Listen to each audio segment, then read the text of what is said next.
Dr. Pam King, and you're listening to With and For, a podcast that explores the depths of psychological science and spiritual wisdom to offer practical guidance towards spiritual health, wholeness, and thriving on purpose. Welcome With and For listeners. This is Dr. Pam King, and I'm thrilled to have you join me today for a spontaneous and special and important episode. One of the hopeful things in the fire aftermath is how I have seen people with NLA show up with and for each other. And I'm especially grateful for this audience because I know you are all people who care to show up with people and for people. Thank you for being light in these hard times. And I was talking with Evan Rosa, the producer and host of For the Life of the World, about the turbulent times that we are experiencing in Los Angeles. And I was also speaking about experts who deal with trauma, disaster, psychological first aid, spiritual first aid, and also reflecting on my own experiences of watching the community around me evaporate, dissolve, or burn down. And Evan had the great idea to invite me and Dr. Jamie Aten, the head of Wheaton's Humanitarian Disaster Institute, on for an interview.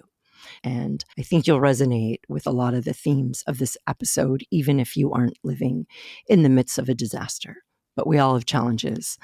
And these are great moments to dig deep and live connected with each other and for each other in purposeful ways. So what follows is sharing our interview with Evan Rosa.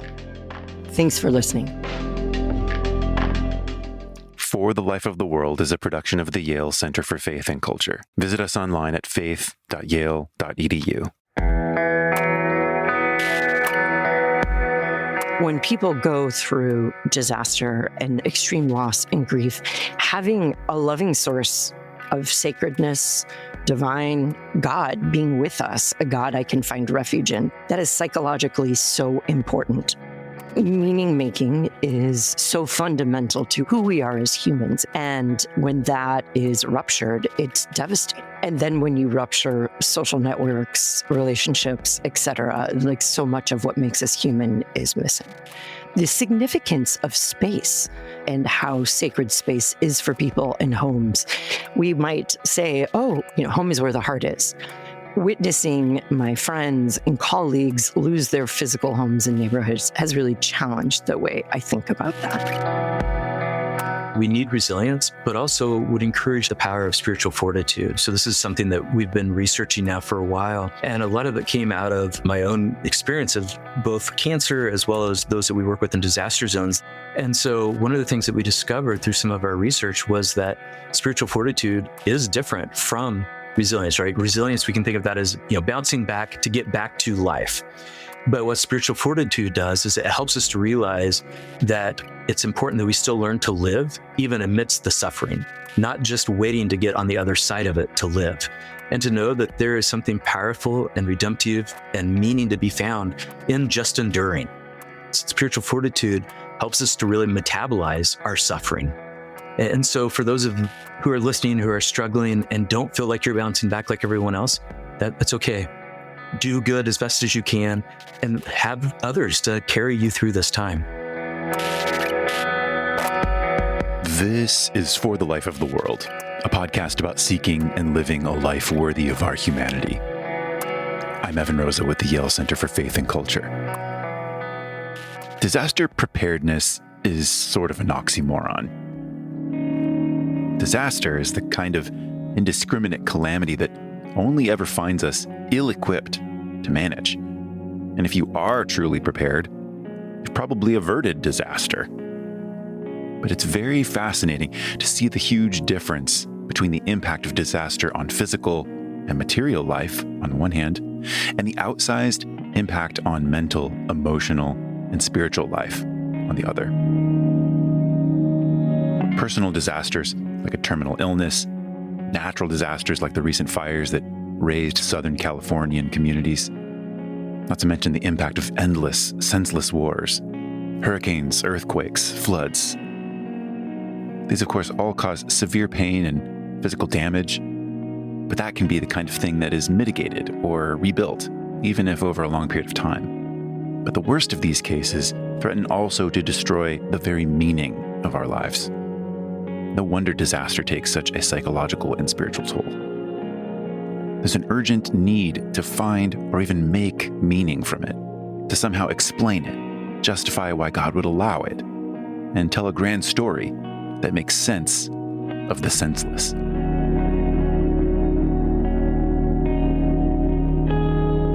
These are certainly difficult questions, and my guests today both have personal experience with disaster, as well as expertise in psychology and spirituality. Dr. Pam King is the Peter L. Benson Professor of Applied Developmental Science at Fuller School of Psychology and is the Executive Director of the Thrive Center.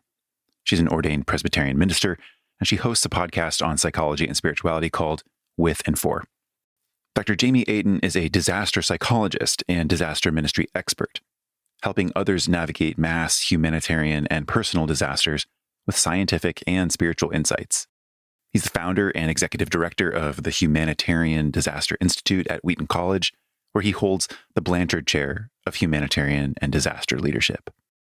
The idea for this particular episode was conceived with Pam when she shared with me about her recent experience on the ground and in the hills of Altadena, California, where she spent January 8th, 2025, pouring out 5-gallon buckets of pool water to extinguish these creeping flames and successfully save a friend's home. And thereafter, she told me about Jamie's really fascinating work in the psychology of humanitarian disaster, doing research and response. Jamie isn't only familiar with disasters at scale, he tells the story of his own battle with cancer in his book, A Walking Disaster: What Surviving Katrina and Cancer Taught Me About Faith and Resilience.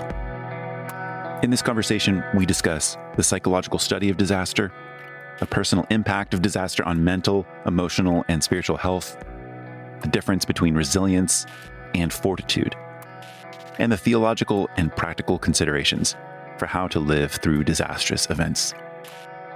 Thanks for listening, friends. Jamie, Pam, thanks for joining me on For the Life of the World. Honored to be here, Evan. Yeah, looking forward to today's conversation. Yeah, it's a sobering one. Just about a month ago, Southern California experienced some of the most dramatic and destructive fires it ever has. And Pam, you were very close to the flames, it turns out. And in the wake of that, there's been all sorts of questions around the social and political aspects of disaster, the meaning of support and emergency response, questions about public utilities. But you had this very close-up experience of the fires, even as they were burning. And I was hoping that you could spend a few moments just describing some of the visuals and sensory experience of what that was like. That's so interesting, Evan. It has been such a sensory experience. My office at Fuller, I actually look out onto the San Gabriel Mountains where the fire started. And on Tuesday, the 7th, we had these severe wind warnings of the Santa Ana winds. And I sat in my office watching these tall, skinny palm trees bob up and down. I go home that evening and we lose power at like 6:31. And I'm walking up into my bedroom and I'm looking at the same mountains. I live on the same street I work on, but now I see flames in the dark from my bedroom, which was startling. My husband and I ended up going onto the roof of our house in the midst of the wind just to see more of the flames. And that was a wild experience. I think I actually saw an electrical pole go in fire because it like burst up the mountain at one point. And then the next day, was up at a friend's house who lives way high towards the residential line into the mountains because the fire responders had to leave to go put out places like Protect JPL, one of our country's major technology and science resources. And the water pressure was not working, so there was nothing they could do. But her garage was on fire and there were spot fires on her property with various trees burning. So we got our buckets and pots and some friends were just putting out fires. Somehow she managed to get a pump hose and was able to pump water out of her pool, which really was saving the house. But she had burnt trees leaning on her home, and how it didn't burn down, I don't know. But yeah, and there was grace of God in that as well. But all the homes around her were gone, minus one or two. And as I drove up and approached the house, it really was like a war zone. It was just home after home reduced to a pile of ashes and a chimney standing. And gas lines were still going. So each house had a fire burning within the rubble of the gas lines, which was really very eerie and disturbing. And what is it like at this point? It's a month later. I don't know if it's right to say the dust is settled, the ashes settled, but like, what is it like at this moment? There are like 5,000 homes destroyed in just the Aten fire. There are 55 schools and houses of worship gone. So it's like a bomb went off or that it was war. It's just a whole community that is 100 years old and you might have one home here or there, but there are blocks and blocks that are just annihilated. And then you'll have little stretches of neighbor, like a street where perhaps the embers blew over it. And so those houses exist. Jamie, I want to turn to you and ask for a little bit of your background. We can, of course, come back to some of these details and try to understand this particular instance, this particular disaster. But I preface with this, that like Pam's description of a bomb going off, it kind of seems to me that disaster is inherently something that's very difficult to prepare for. I remember as a kid, I mean, anyone really in the post-war era now knows what duck and cover is and disaster preparedness drills.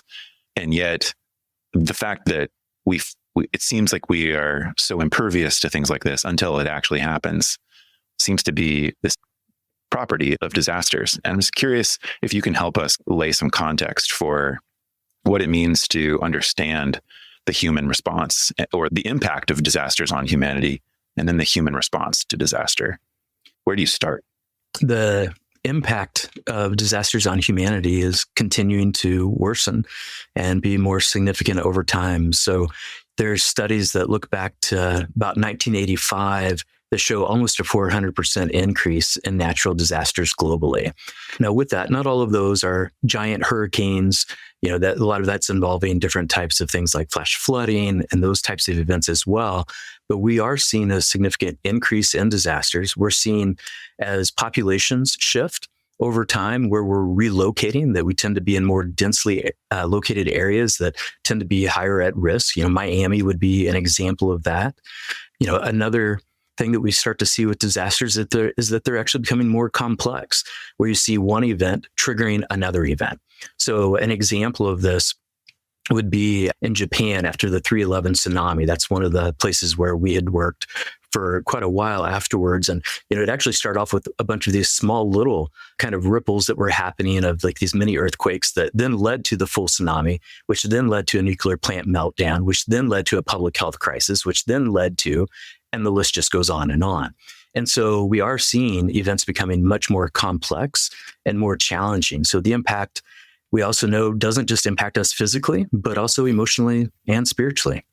If something about the kind of lived or infrastructure or the kind of like the space that we create in the first place, I'll add an experience of my own that I visited Haiti in 2012, where they were still reeling, and their pre-existing unpreparedness or the lack of stable, secure, safe infrastructure created this context of vulnerability and maybe fragility, such that there's just no way to be able to respond like you want to be able to respond when it actually does hit. Yeah, absolutely. And Haiti, I think, is a really powerful example about how those who are more vulnerable or have fewer resources tend to suffer and suffer longer and stay at higher levels of risk. So we were there after the earthquake and working for a few years on a project there, helping to care for children that had been rescued out of trafficking who had lost their parents in the earthquake back in 2010. And so when you talk about lack of infrastructure, right, that you can go back just a few years to that earthquake and how much that country was decimated. And then to have this huge hurricane a few years later, when I was there probably about 3 months before that hurricane hit, and remember still seeing USAID like seed bags that were still outside of a local church that I had visited on and off for a few years, where people were still using those as like makeshift tents. And then you've got this hurricane that comes along. So absolutely, the types of resources that we have definitely impacts our experience of what it's like to go through a disaster. Yeah. I don't want to go too much further without also acknowledging the sort of your point, Jamie, that there are these natural disasters, but there's also personal disasters. And you, being a cancer survivor, have your own story about that. And Pam, this is going to come back into some of the territory that I know you are also passionate about in terms of just sort of the relational nature of traumas like this and the relational response. So Jamie, I'm hoping that you can share a little bit about your personal experience and like kind of bring it home to a personal level. And I'd love, Pam, for you to also kind of share some of your thoughts about when disaster becomes personal. Yeah, for me, I had never actually set out to study or do work in disaster mental health or psychology. I thought I was going to be working on rural mental health. That's what I was really passionate about coming straight out of grad school. And so I took a job at Southern Miss. And just 6 days after being a newly minted PhD, my first teaching gig, I'm not even there a full week, is when we find out that Hurricane Katrina is barreling down for our community where we had just moved into. And so that really changed the trajectory of my life in many ways. And within a few weeks, anybody that knows me isn't surprised, but within a few weeks, I was on the ground doing research, doing training, and starting to work to mobilize faith communities there. And then that led to one thing after the other and continued to do that. And that's really what I've focused my life's work on so far. But fast forward about 8 years into that experience, after I'd been doing disaster work, that I was diagnosed with stage 4 colon cancer at the age of 35. And it was really suddenly like the disaster was unfolding inside of me instead of something that I was going into to help other people. Yeah, you call it evacuation impossible. Yeah, there was no evacuation in this case. Pam, especially having been so close to the fires and having thought through the psychological toll that traumas like this can take, you're a developmental psychologist. I'm wondering, what's your vantage on the way that disaster becomes so personalized and it's the toll it takes on human psychology? Yeah, well, one comment I'll say is I study human thriving, not surviving. So this has been a bit of a crash course. I've always leaned into being trauma informed, but this has definitely had me dial deeper into that. One of the things as developmental psychologists, we understand that we're all unique and we all have our unique journeys.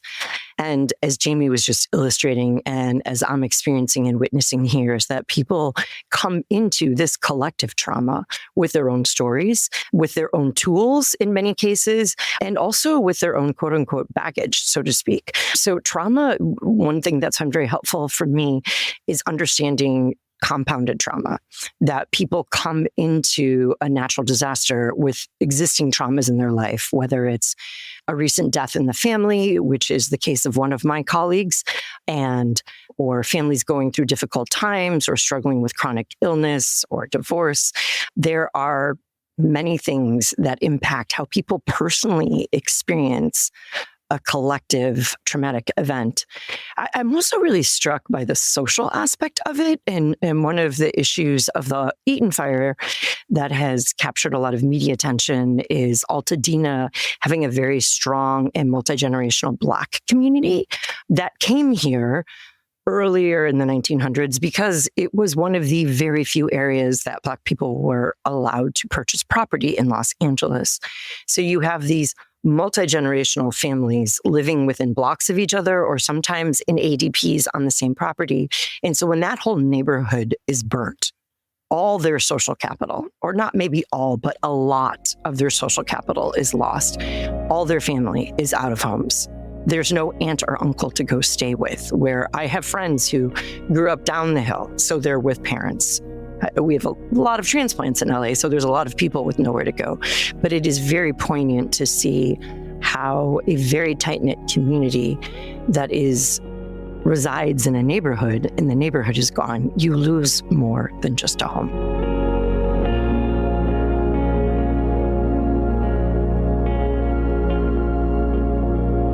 You've been on the show to talk with me about thriving before, and you've really been continually developing that work with some of your recent initiatives. I wonder if we could pause for you to be able to explain what under normal conditions, what constitutes thriving, and then what could possibly constitute thriving under disaster conditions. Mm-hmm. Yeah. It almost feels like a bad word to talk about when people are surviving, but it's still helpful. It's really helpful. So under normal circumstances, thriving has to do with adaptive growth. So in a world that's always changing, people are always having to adapt and grow. And it has to do with growing into your own strengths in authenticity. So I admire you, Evan, a lot, and I admire you, Jamie, a lot, but I'm called to be me. And so my growing into who I am is part of my thriving. But I always say that we thrive when we are with others and for others.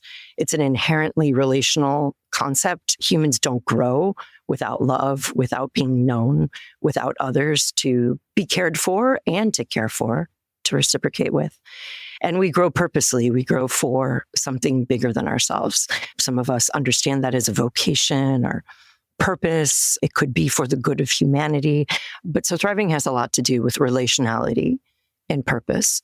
So in a situation like this, when we're knocked off our feet, when the ground below us is no longer the ground we once knew, thriving reminds us that we all do this uniquely. We need people in the process. I gave a talk in the community the other day about self-care is not just me care, but we care, because we need others and others need us. And it's something that people have appreciated hearing from me is that we can be purposeful, that a lot of those dislocated right now, evacuated or without homes, may not be going after their sense of purpose fully, but as time goes by, increasingly a few minutes a day. And those who want to help, I've encouraged to help out of their strengths and their sense of purpose. Yeah. I've heard something about trauma brain and the impact of basically the cognitive effects of undergoing something like this. It'll slow you down. It'll scramble things. Jamie, can you give us sort of like lay out the psychological picture? I think folks think about disaster relief. They might even think about the kind of, the politics of disaster, like does the president visit afterward or not? What kind of resources are going to come from FEMA? What kind of aid are we providing if it's overseas? But the psychology of disaster offers like this unique take. And we're going to talk about the spirituality of it as well. But I'm hoping that you can paint a picture there of what is the psychological study of disaster. Well, when you kind of look at the psychological study and the psychological impact that disasters have, you could almost picture kind of say a grapefruit next to a large beach ball. And the grapefruit is what really focuses on the physical damage that has been occurred and maybe health related types of impact. So that's about the size of a grapefruit. But then if you compare it to the psychological, you could then put that up against a beach ball, that the psychological impact is going to be significantly even larger than the physical area. So that's not to say that, using the grapefruit analogy here, that the event is small. It's just trying to give some sort of context. So imagine, if we use that analogy then for this huge fire that's happened in California, that's a pretty large grapefruit that we're talking about. So then your beach ball is going to be even larger. But we see it being even farther reaching of not even just those individuals who are directly impacted, but even people can be impacted on the other side of the world because of the news and the way that it connects with them. And so it can be really far reaching. Describe some of your research then as well. You say you describe yourself in the aftermath of Hurricane Katrina, applying some of your research and wanting to learn and wanting to collect the kind of data that can ultimately help us understand what resilience really looks like. Yeah, for me, really at the heart of my research and at the organization, the Humanitarian Disaster Institute at Wheaton College that I founded, as well as the organization Spiritual First Aid that I co-founded a couple of years back, that at the heart of both of those is really trying to translate research into practical resources and tools and training for others. That, I believe in research for knowledge's sake. But for me personally, just because I think so much of my own experience of what I experienced through Katrina, want to make sure that I'm always giving back with those and making it into tangible resources. So sometimes that research might be going door to door after an event, so that's something that we've done pretty commonly. Another project that we're working on right now is that we did a pilot 5 months into the war at Ukraine of the spiritual first aid intervention, culturally adapted there. And now we're running a large scale clinical trial along with some economists looking at cancer transfers in addition to pairing that with psychological support. And then other times, it's going to be trying to figure out, working with the local community of what is your most pressing need. There was one community one time where we were doing a community-based participatory project, and I came in and the goal was to focus on disaster mental health. But after about 6 months, we pivoted and focused on diabetes education. Now, that might not quite sound like a psychological study, but if you're in a community where you have a high level of diabetes and then now medications are even harder to get and suddenly people are losing limbs, that's going to have a huge psychological impact. So we have to think differently sometimes about psychology, which is why in that spiritual first aid training and courses that we've developed, that we take a very strong holistic approach, because we realize that all of those basic needs that we have are all interconnected. I would love to get both of you thinking about like the grapefruit beach ball analogy and why that is. So what about human psychology makes the toll of a disaster magnified by whatever that magnitude is between a grapefruit and a beach ball? Yeah, from some of the studies that we've done, a couple of things kind of jump out. One of those is the idea of a meaning rupture occurring. So Pam, you were talking some about, sometimes literally having the earth underneath us not be the same anymore. And so the same thing happens with the way that we understand and perceive the world. And the bigger that kind of rupture, so to speak, is, the more we're directly impacted, the more psychological distress that we're going to have. In fact, we have one study where if you looked at the data, it almost looks like one of those kind of scary roller coasters where and one side going straight up is the higher the amount of spiritual meaning making somebody actually achieves, then the PTSD actually drops like going down on a roller coaster, right? But then the flip side of that is lower levels of spiritual meaning making. We saw much higher levels of PTSD among survivors. And we've seen that happen in a number of different types of studies that we've done. I would agree. Like, meaning making is so fundamental to who we are as humans. It's perhaps one of the uniquest things we do as humans. And when that is ruptured, it's devastating. And then when you rupture social networks, relationships, etc., like so much of what makes us human is missing. On a side note, but we're related, and maybe it's to talk about later, but the significance of space and how sacred space is for people in homes has really been something that I've been pondering and appreciating, where we might say, oh, home is where the heart is. Witnessing my friends and colleagues lose their physical homes and neighborhoods has really challenged the way I think about that. It's actually one of the things that's on my dissertation outcomes that I promised my college by the end of the semester. So I think it's definitely connected. So I'm actually on a project right now out of Regent University, and then a couple of researchers from Harvard Flourishing Center there. And one of the things that we're looking at is the psychology of place and spirituality. And a particular interest of mine is looking at disasters, because, one of the things that we often see, Pam, you're giving those great examples of how people, maybe an entire community lost their home and that sense of connection. Or, when I think about Hurricane Katrina, I remember hearing a lot of people say, well, why don't people in New Orleans just leave New Orleans, right? That people would say things like that. Or, one of the things that in the community where I was in, they referred to the Sunday after Katrina as Slab Sunday. And that's because the Sunday afterwards, all that was left of many of the churches where people would gather that was so deeply ingrained into our space and who we are, were just gone. It was just the concrete slabs left on the ground. That was it. So that point of connection, or, I even think about my own life, about growing up in a small rural farming community of about 1,000 people that, I know I'm not going to take back the family farm, but that family farm and that land is still very much a part of my identity, that I'm still connected to that. Extraordinary. I would love to stay on this subject, both with respect to the impact of a changed space, a space changed by disaster, but also perhaps, and not to be too quick ushering in hope, but also the redemptive capacities of rebuilding a space or acknowledging a space. And one of the primary examples that I might point to is this recent case of a sermon that a pastor in Bethlehem preached His name's Munter Isaac, and he preached a sermon called Christ in the Rubble.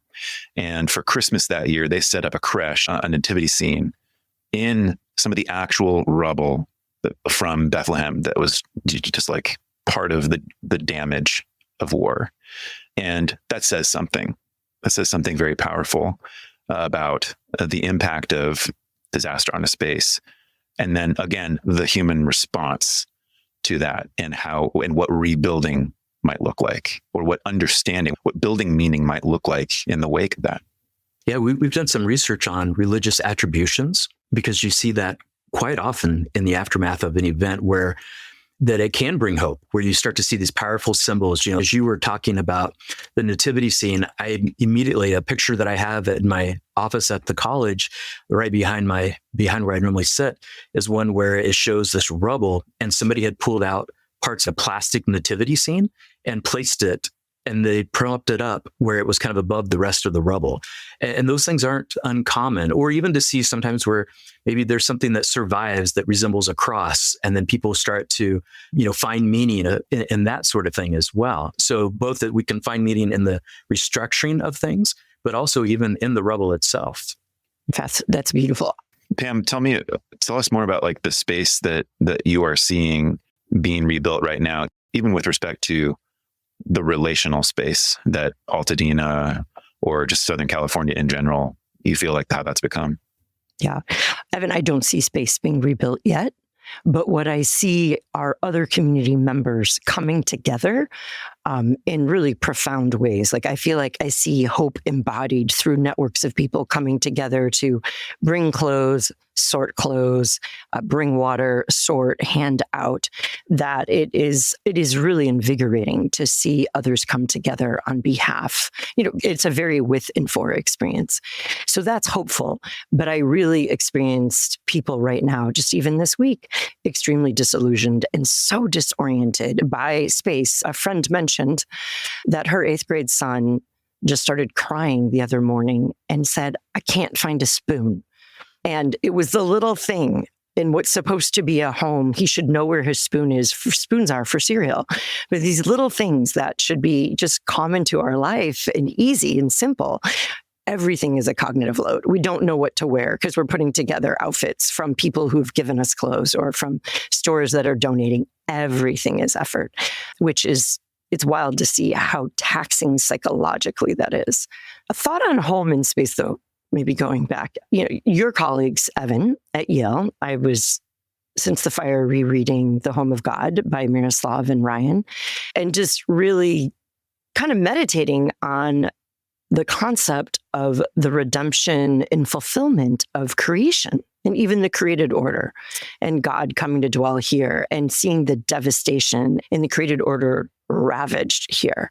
I think their perspective of God's dwelling in earth and the fulfillment of the eschatological fulfillment being more earth-oriented than otherworldly oriented gives me perspective on why space and place is so sacred to us.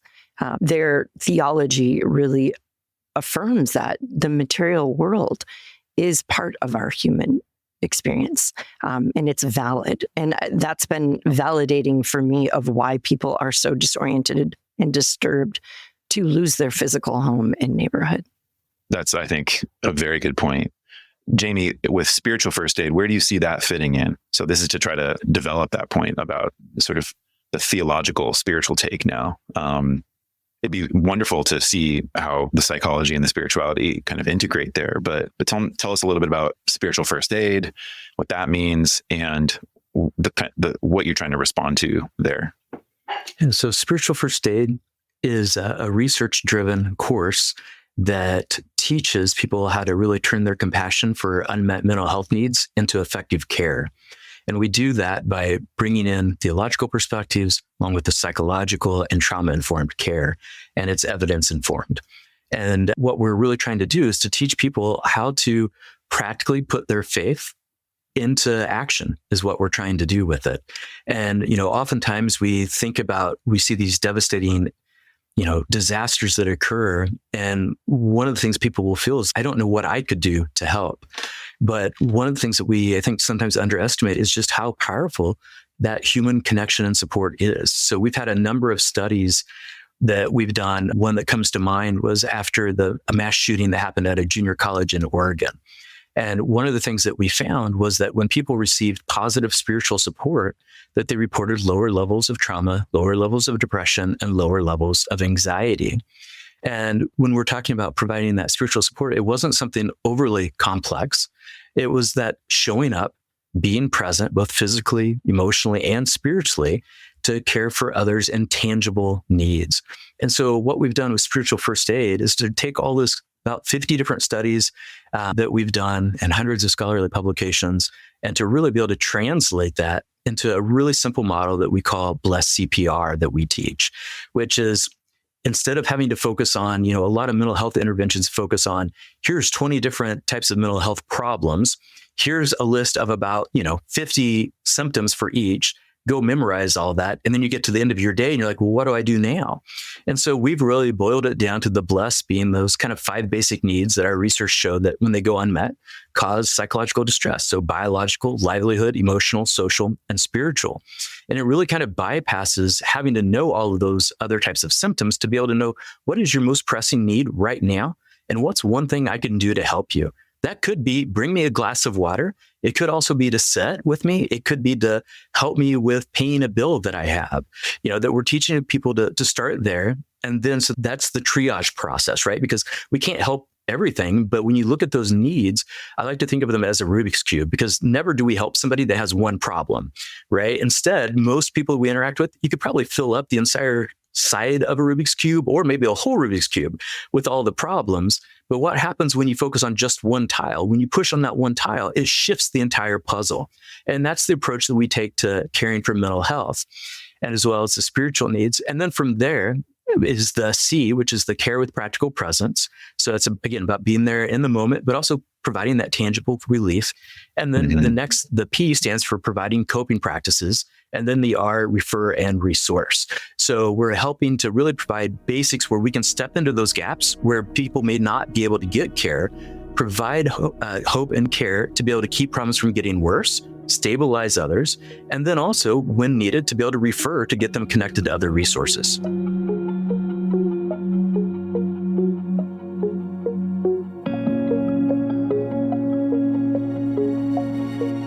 Pam, you're deeply invested in the concept of spirituality and in particular spiritual health. And that seems to be like a pretty important crossover point here. So it's kind of staying in tune with the spiritual response, the spiritual first aid in response to disaster. I'm going to come back to definitions again. Tell us a little bit about, I'm thinking again, both of the graph that you described, Jamie, about the way post-traumatic stress inversely seems to correlate to the felt sense of meaning or purpose, and perhaps a strong spiritual sense is an aspect of that. Pam, describe your take on spirituality, spiritual health, and psychologically, what grounds the importance of spirituality in this context of disaster relief? Very aligned with Jamie in saying that for spirituality from a psychological perspective has so much to do with our ultimate sources of meaning. And one of the things I'm very curious about in this experience in LA is that spirituality is pretty diverse. We're in a community that people are pretty untethered from traditional religious congregations and maybe their historic traditions, or they've not been raised with one. And so I'm really curious, how will people make meaning out of this? From the framework of spiritual health, we identify that people need a source of transcendence, something bigger than themselves. In the Christian tradition, that is God in Christ. For others, it might be nature or science or found within another religious tradition. But when people go through disaster and extreme loss and grief, having a loving source of sacredness, divine, again, in the Christian worldview, God being with us, a God I can find refuge in, that is psychologically so important to have someone bigger than us.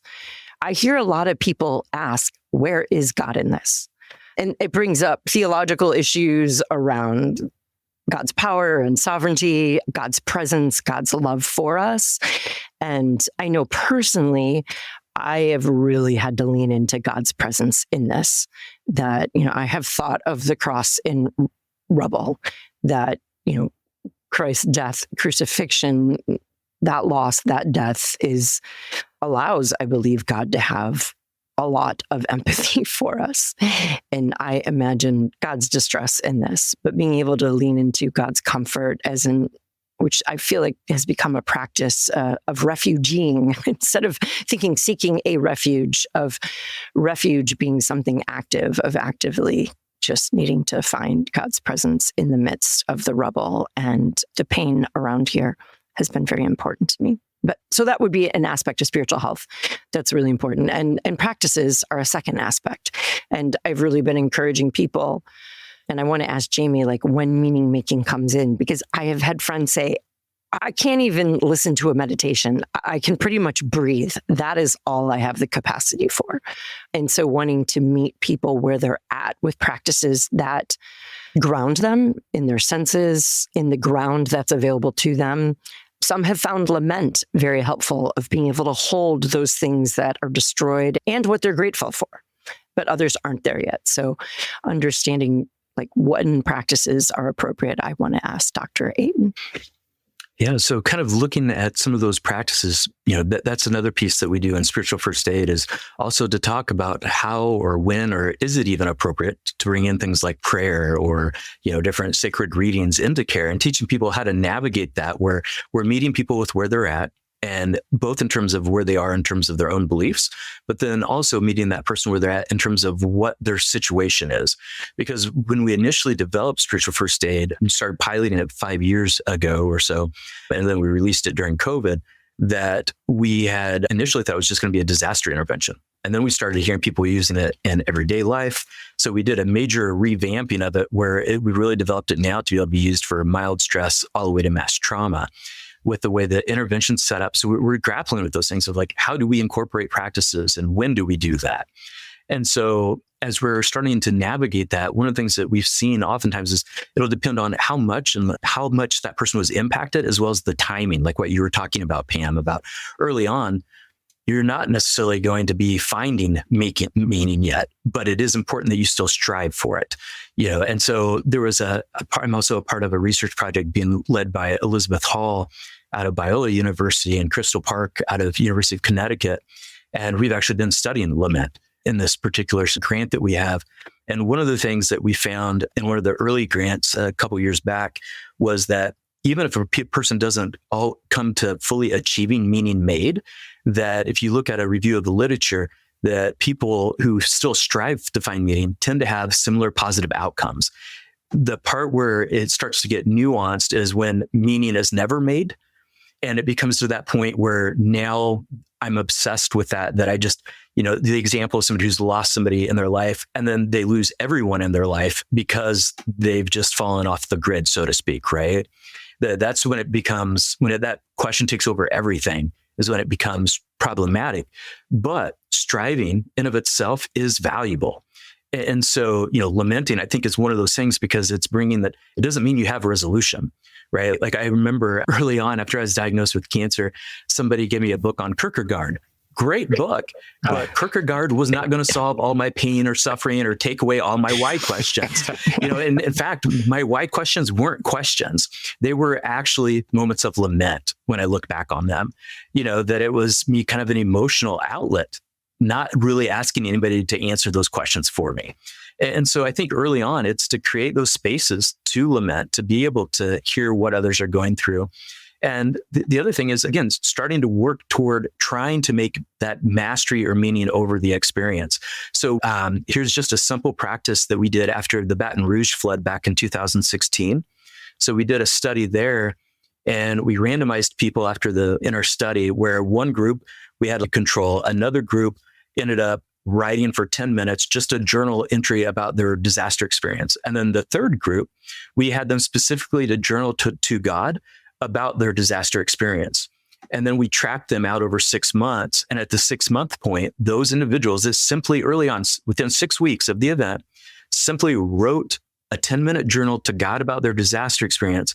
had statistically significant higher levels of spiritual meaning achieved that withstood even at the 6-month mark. So again, these things don't have to be major things that we're always doing, but it's also even looking to our faith, because most faith traditions provide us a roadmap for how to think and navigate suffering. And then the other part is that our faiths also connect us to resources that are going to help our overall spiritual and emotional well-being. So we did a major review article a few years back, and we looked at every research article that had been done over 45 years on religion and disaster mental health. And what we found, you couldn't really tell a difference between one faith being, say, more healthy, so to speak, in the aftermath of a disaster. And what it really kind of came down to was that it wasn't just about how religious or spiritual a person was, but much more so about how they engaged their faith that was the best predictor of resilience. And it kind of comes back to what Pam was talking about, that, if I view God as being a loving and caring God, and maybe I lost everything, and then a neighbor who lost everything, they view God as being, God sent that event specifically to punish them, view them more wrathful. That person's going to struggle a lot more spiritually, emotionally, and even physically in one of our studies that we found. So it's not just about how committed we are, but also very much how we engage during these difficult times. I really appreciate that, Jamie. That's helpful. Do you have research or insight into people who maybe are really untethered from faith? They may never have grown up in a faith tradition. They don't really have a God, or not really clear on that. Like, how do they tend to make meaning, or those who are marginalized from faith, where do they go? Mm-hmm. Yeah. So again, a lot of our samples actually for most of our studies have been large samples that we're not focusing just on religious communities. So sometimes that would be literally going door to door after an event, or randomly sampling 1,500 people from an entire city. And so we would get people from all these different traditions, including people that reported no religious beliefs or atheism, for example. And one of the things that we tended to see, even amongst individuals there, that you still would see higher levels of spiritual meaning occurring, because people even maybe removed, again, like what you were saying, like maybe it's nature, but it was finding meaning maybe in more secular ways. And so that tends to happen. You do also tend to see a spike in religiosity, where in both reports of practices and religious attendances, like 9/11 is a real clear, large scale study, several studies that were done there that you can see those patterns. And then another thing that tends to happen is that you'll also hear people who maybe they themselves aren't people of faith, but who maybe had a positive experience with somebody of faith in the aftermath, because you see a lot of the relief organizations, both coming in as well as a lot of relief efforts, are often led by local or external faith communities. And so that, again, brings them into that experience of having positive relationships with others. It kind of goes back to, not to oversimplify, but a little bit like Mr. Rogers, right? That there's that kind of famous story that he told about when things are rough, that his mother, I think it was, that encouraged him to look for the helpers, right? There's something powerful about that. I actually had somebody once ask me, like, what's the best way, or what's the one thing I could do to prepare myself well for a disaster?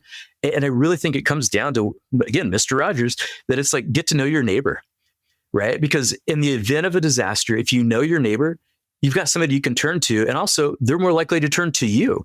And to try to turn to a neighbor that you've never had contact with in the aftermath of a disaster, it's too late at that point. Well, let me push on that. So though, when the neighborhood is gone, and you don't have access to the neighbor, kind of what does that mean? But on the same time, I have heard so many of my friends say, our neighborhood text chain, our buy nothing community. There are these regional neighborhoods digitally set up that are being way used and activated and so helpful right now. So I'm just curious about when the physical neighbor isn't there. But I do know, like my own street, the night of the fire, we were all keeping each other posted on water quality, evacuation lines. So people helped people out of houses in evacuated zones. So neighbors were helpful. I'm going to let Jamie take this one, except for saying one thing that I think I would just point out, that proximity is, I think this makes the point that proximity alone is not what it takes to become a neighbor.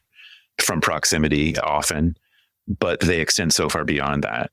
And you can reach beyond proximity once a connection is made. Yeah, absolutely. And if we kind of think through those kind of the social relationships that we all have, those kind of spheres of, the more that we have, both in terms of physically close proximity, as well as others who, I've got friends that I've not seen for years, but I still feel close to, or, like Pam had mentioned that, it's been a couple of years since we actually talked. I'm like, wait, that can't be right. It feels like we just talked, right? There's still that sense of connection that's there. But the more that we have of all of those, it becomes kind of like a web, right? And that it's going to strengthen our resilience. And with disasters, one of the most harmful things is that it does oftentimes split up where you have people that, neighborhoods, your neighbors aren't living there anymore, or maybe they don't come back, or you don't know where your neighbors are because they evacuated. So those social disruptions are so impactful on us. But social media and other types of online resources are making that easier. And then we are seeing where you do see neighbors helping neighbors. But also, again, one of the reasons why I encourage us to get to know our neighbors is, I think about some neighborhoods where, you might have, maybe it's an area where most of the neighborhood has changed over in the last 15 years. And there's maybe that one older couple that still lives there who might actually feel threatened if somebody just suddenly knocked on their door, right? They might not know other people.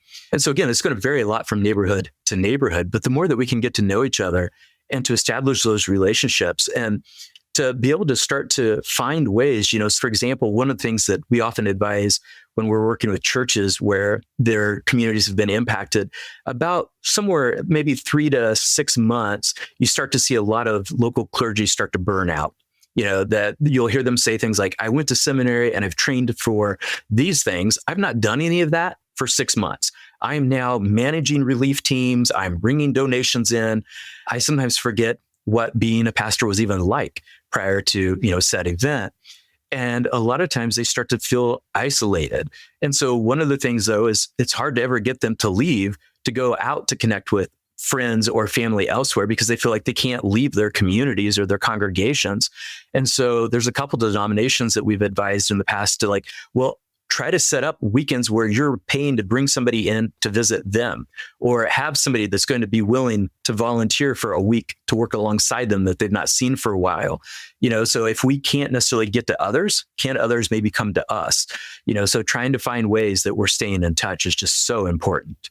Absolutely. That's really helpful. Jamie, I'd love to ask you, ongoing support for clergy, civic leaders, mental health providers that are in a community where we're talking at least 5 years till people are rebuilding homes here.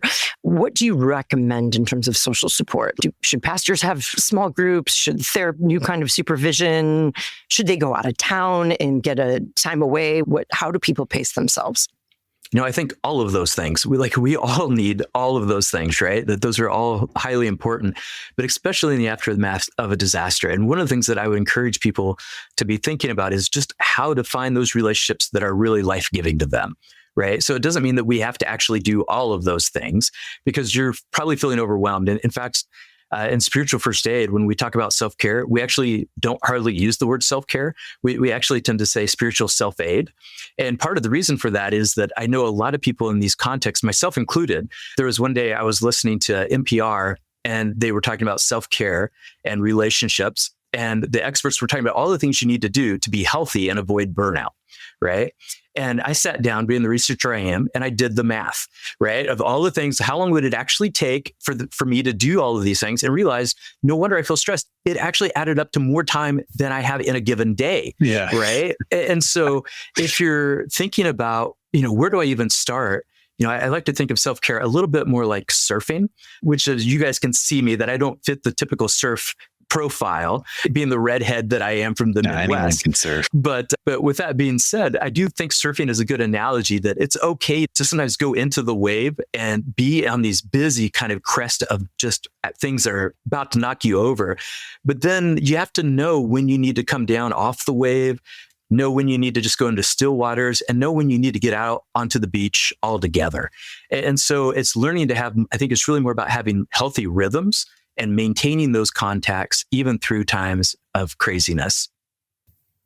You're speaking my language, Jamie. And I'm going to resist the bait to talk about surfing. Just to kind of round out the time at a personal level for each of you, having been touched in various ways, and I know that anyone listening to this is going to have their own frame of reference for the disasters of life and the ways that they have encountered life's disasters. What you've already shared, both of you have already shared a few things that have worked or haven't worked. For someone who does need something in the moment, what words of comfort come to mind, or what have you found personally useful for yourself, if not offering advice? Go ahead. I'll share. So, Evan, I shared this with the Fuller employees, staff the other day. And for me, I will say I really had trauma brain, I would say, even though I had a home, through vicarious or through running around trying to help anyone and everyone I could, physically putting out fires, cooking, having people at my house, having animals at my house, etc. About 8 days after, I sat down in a chair in a quiet space in my home, and I was like, who am I? And I had to trust that in that moment, my belief in God was like, God is holding these fragmented pieces of me and knows me better than I know myself at this moment. And when I haven't been able to think clearly or feel clearly, I've felt so disorganized internally, that has been helpful for me. And as that time persisted in that chair, I started, and this feels a little cheesy, but I was thinking about God and a refuge. And I had this sense of God's presence with me like a hazmat suit. My friend sorting through the rubble of her home, pulling out ceramics that she has personally thrown in a hazmat suit with goggles is like seared in my mind.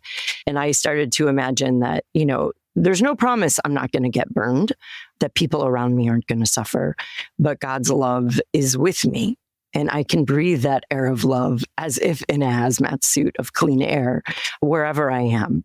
And I have had to lean into that and take moments of the day of, okay, just relax, take the pressure, and just imagine being in that hazmat suit. As cheesy as that sounds, that has been a very helpful visual for me and reminder that God is with us. And I have to imagine when we're together and holding hands, so to speak, with those hazmat suits, they are more invigorated with God's presence. So that's been a go-to for me. I like that image. Yeah, thank you, Pam, for sharing that. That's, to me, it wasn't cheesy at all. It was actually quite powerful. And, there was a colleague of mine who sewed together a prayer shawl for me when I had cancer. And I remember sometimes putting that on, and just as a physical reminder, God's presence is powerful. So I think in terms of one of the things that I would kind of end on would be to know that we need resilience, but also would encourage others to consider too about the power of spiritual fortitude. So this is something that we've been researching now for a while. And a lot of it came out of, my own experience of both cancer as well as those that we work with in disaster zones that, when we talk about resilience, we often talk about it as bouncing back. Well, bouncing back, if you've gone through something like this, like a fire, it's going to be slow. And it's not going to necessarily look like a bounce probably at times. And so one of the things that we discovered through some of our research was that spiritual fortitude is different from resilience, right? Resilience, we can think of that as, bouncing back to get back to life. But what spiritual fortitude does is it helps us to realize that it's important that we still learn to live even amidst the suffering, not just waiting to get on the other side of it to live. And so to learn to live even amidst the suffering, and to know that there is something powerful and redemptive and meaning to be found in just enduring, right? And sometimes we forget that. And that spiritual fortitude, another way that we've kind of come to think about it is that it's powerful in terms of it helps us to really metabolize our suffering. And so for those of you who are listening, who are struggling and don't feel like you're bouncing back like everyone else, that's okay. Lean, do good as best as you can, and have others to carry you through this time.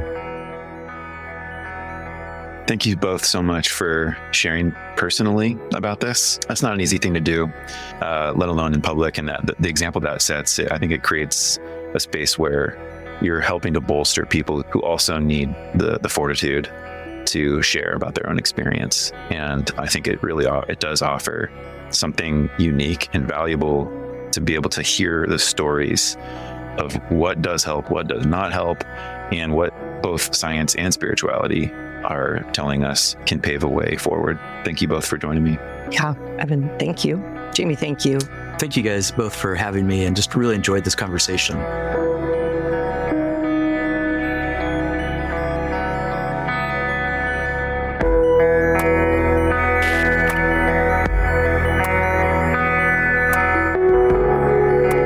For the Life of the World is a production of the Yale Center for Faith and Culture at Yale Divinity School. This episode featured Jamie Aten and Pam King. Production assistance by Alexa Rollo, Emily Brookfield, Zoe Halaban, Casey Barrett, and Macy Bridge. I'm Evan Rosa, and I edit and produce the show. For more information, visit us online at faith.yale.edu or lifeworthliving.yale.edu. We can find all sorts of educational resources that help people envision and pursue lives worthy of our humanity. If this is your first time listening to the show, welcome, friend. Remember to hit subscribe in your favorite podcast app so you don't miss the next episode. And if you're a loyal supporter and a faithful listener, we would be honored if you'd help us extend this work by sharing this episode today. Text it to a friend, put it in your social feed, share it in a mass email, or print it out and deliver it by carrier pigeon. But regardless, we're grateful that you're listening. We'll be back with more soon.